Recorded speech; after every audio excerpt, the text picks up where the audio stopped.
গল্পটি আরও ভালো অনুভব করতে হেডফোন ব্যবহার করুন।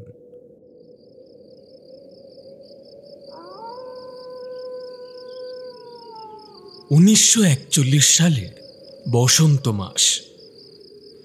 আমি তখন বাঁকুড়ার এক প্রত্যন্ত গ্রামে নতুন স্কুল মাস্টার হয়ে আসি। ছোট্ট একটা বাড়ি ভাড়া নিলাম আমার জন্যে। ঘরের পেছনে বিস্তীর্ণ খোলা ধানের মাঠ, আর সেই মাঠের এক কোণে দাঁড়িয়ে একটা অদ্ভুত গাছ, ধানি গাছ। নামটা শুনেই আমি অবাক হয়ে গিয়েছিলাম। ধানি গাছ মানে? গাঁয়ের লোক মুখে শোনা যায় ওই গাছটা নাকি অভিশপ্ত, আর রাত হলেই নাকি একটা মেয়ের ছায়া মূর্তি দেখা যায়।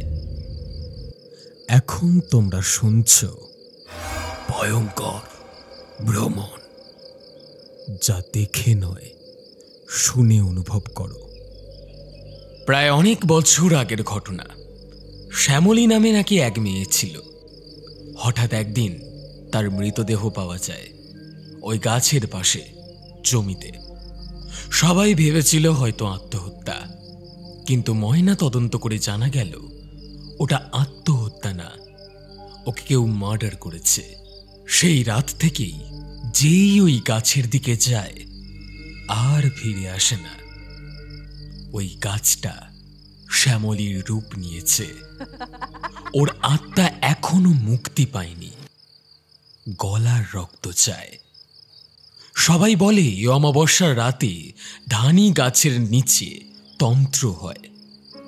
রতন আর বিপুল নামে এক গ্রামের বাসিন্দা দেখেছিল একজন নারী উপর দিকে পা আর নিচের দিকে হাত করে গাছের দিকে এগোচ্ছে। আরে বিপুল, কিছু দেখতে পাচ্ছিস? সাদা কাপড় পরা, দেখ কেমন একটু অস্বাভাবিক লাগছে না? যেন মনে হচ্ছে উপর দিকে পাগুলো আর নিচের দিকে হাতগুলো। রতন একটু সাহসী ছিল আর বিপুল ছিল একটু ভীতু। তারপরে বিপুল বলল,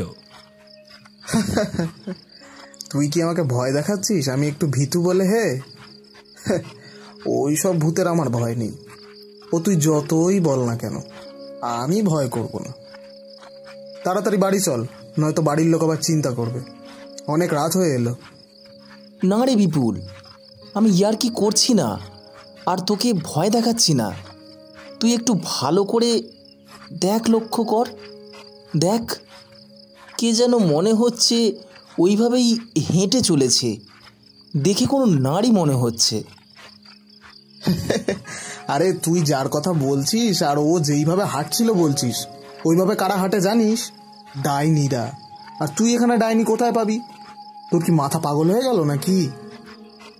কেন জানি না, আমার মনে হচ্ছে ওই গাছটাতে কিছু একটা আছে। কোনো মেয়ের আত্মা নয় তো?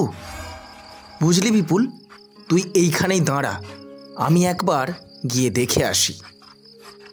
না না, চল, তোকে আর এত সাহস দেখাতে হবে না, অনেক রাত হলো। আরে কিছু হবে না, এইখানেই দাঁড়া, আমি একবার গিয়ে দেখে চলে আসব। কে কে কে ওখানে? কে কে করতে করতে রতন এগিয়ে যায় ওই ধানি গাছের দিকে, আর এই দিকে বিপুল ভয়ে কাঁপতে থাকে। 10 থেকে 15 মিনিট হয়ে যাওয়ার পর দেখল রতন তখনও ফিরে এলো না। তারপর বিপুল জোরে জোরে রতনকে ডাকতে থাকে, রতন, রতন, রতন, আরে চল, অনেক রাত হলো, বাড়ি যেতে হবে তো। রতনের কোনো গলার আওয়াজ পাওয়া গেল না। তার কিছুক্ষণ পরেই রতন, আহ! বাঁচাও, বাঁচাও! বাঁচাও বাঁচাও করে চেঁচিয়ে উঠল। বিপুল ভয় পেয়ে গেল আর ওইখানেই জ্ঞান হারিয়ে পড়ে যায়।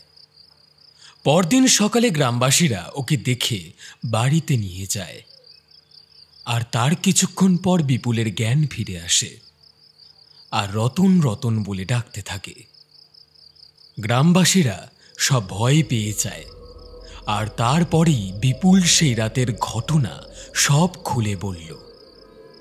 আর গ্রামবাসীরা ঘটনাটি শোনার পর ভয় পেয়ে যায় আর রতনকে খুঁজতে যায়।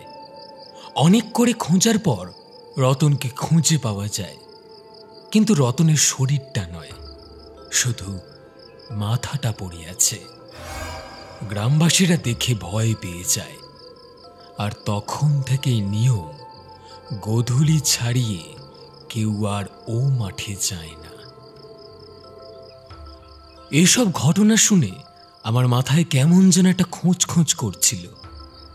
বিজ্ঞান পড়া লোক আমি, এসব ডাইনি আত্মা সব গুজব। আমি ঠিক করলাম গাছটা কাটব। গ্রামবাসীরা অনেকেই মত দিল, আর অনেকেই মত দিল না। পরের দিন ডেকে আনলাম একজন কাঠুরে, নাম রঘুনাথ। সে বলল, বাবু, সকালে কাটবো, রাত হলে হাত চলবে না, গাছ জেগে ওঠে। পরদিন সকালে রঘুনাথ গাছ কাটার জন্য প্রস্তুত হয়। তারপর রঘুনাথ গাছে কুঠার চালাতে শুরু করে।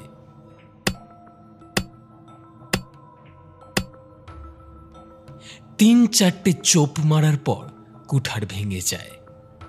সে তখন কাঁপতে কাঁপতে বলল, গাছটা নরম নয়, যেন লোহা, আর কুঠার লাগতেই মনে হচ্ছে কেউ যেন কেঁদে উঠল। বাবু, আমার দ্বারা এই গাছ কাটা হবে না, বাঁচতে চাইলে বাড়ি ফিরে চলুন।